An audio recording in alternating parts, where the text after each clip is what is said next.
Hello बच्चों, let's see the question and the question says, do you think the distribution of public facilities in our country is adequate and fair?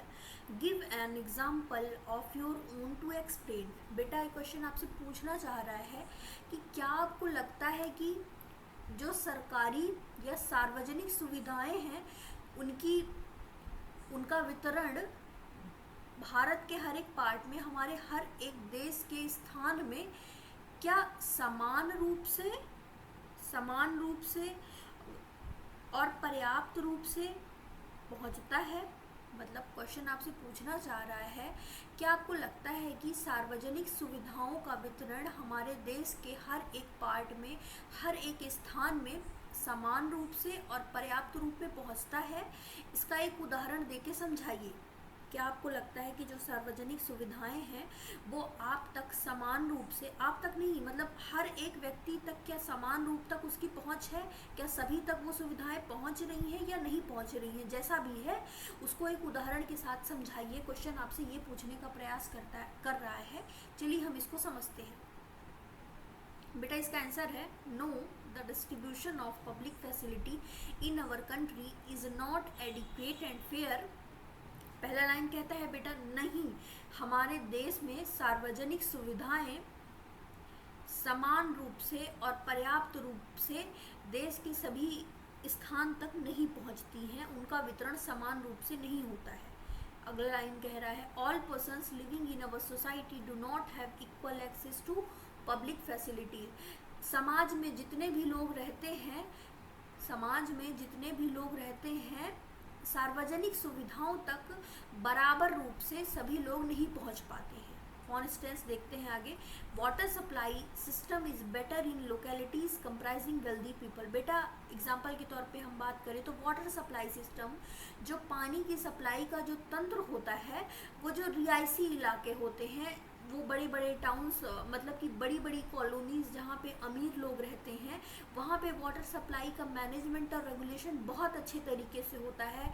हर रोज़ वहाँ पे समय पे पानी आता है, जबकि वो इतने रईस होते हैं कि वो packaged water, more ever they can buy packaged water from private company. जबकि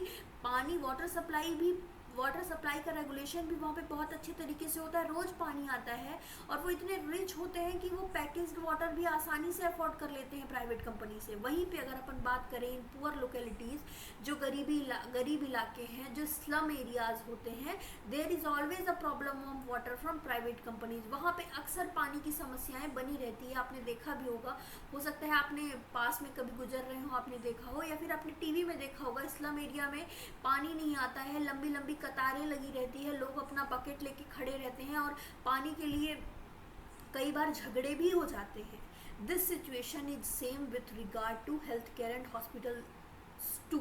मतलब कि ये जो पानी की समस्या हमने देखी कि जो वेल्दी इलाके होते हैं, जहाँ पे रईस लोग रहते हैं, बड़े लोग, रिच फैमिलीज रहती हैं, वहाँ पे वाटर सप्लाई का सिस्टम का रेगुलेशन बहुत अच्छे से होता है। वहीं पे अगर अपन दूसरी तरफ में गरीब इलाकों की बात करें, जो स्लम्स हैं, वहाँ पे पानी की पहुंच बहुत अच्छी तरीके से नहीं होती है, लंबी लंबी कतारें लगी होती है और लोग पानी के लिए झगड़ा भी करते हैं। यही सेम सिचुएशन बेटा हेल्थ केयर एंड हॉस्पिटल के साथ भी है कि जो गरीब इलाके हैं वो हेल्थ केयर तक उनकी एक्सेस ही नहीं होती। हॉस्पिटल जाएंगे तो लाइन लगेगा, वहाँ पे डॉक्टर नहीं बैठेगा, तो इस तरह की समस्याएं होती हैं। क्वेश्चन आपसे यही पूछ रहा है कि क्या पब्लिक फैसिलिटीज़ जो है वो हमारी कंट्री में एडिक्वेट एंड फेयर है, समान रूप से क्या पब्लिक फैसिलिटीज़ का, जो सार्वजनिक सुविधाएं हैं, उनका वितरण हो रहा है? एक उदाहरण के साथ समझाइए। हमने बता दिया कि नहीं, हमारे देश में सार्वजनिक सुविधाओं का वितरण एक तरह से समान रूप से नहीं हो रहा है। हमारे समाज में जितने भी लोग रहते हैं सबके पास इक्वल एक्सेस नहीं है पब्लिक फैसिलिटीज़ की। वहीं अगर अपन एग्जांपल की बात करें तो अपन ने वाटर सप्लाई का एग्जांपल बता दिया कि जो वेल्दी पीपल का जो एरिया होता है वहाँ पे वाटर सप्लाई बहुत अच्छे तरीके से इंश्योर होती है। वहीं दूसरी तरफ अपन गरीब इलाके, स्लम की बात करें तो वहाँ पे हमेशा अक्सर पानी की समस्याएं बनी रहती है, और ये समस्या पानी के साथ साथ और भी हर एरिया में हमें देखने को मिलती है। हेल्थ केयर और हॉस्पिटल्स में भी यही समस्याएं हमें देखने को मिलती है। तो हमारे देश में सार्वजनिक सुविधाओं का वितरण समान और पर्याप्त नहीं है, क्वेश्चन ये पूछ रहा है, और अपन ने एग्जाम्पल भी दे दिया। I hope you understood it well. Best of luck.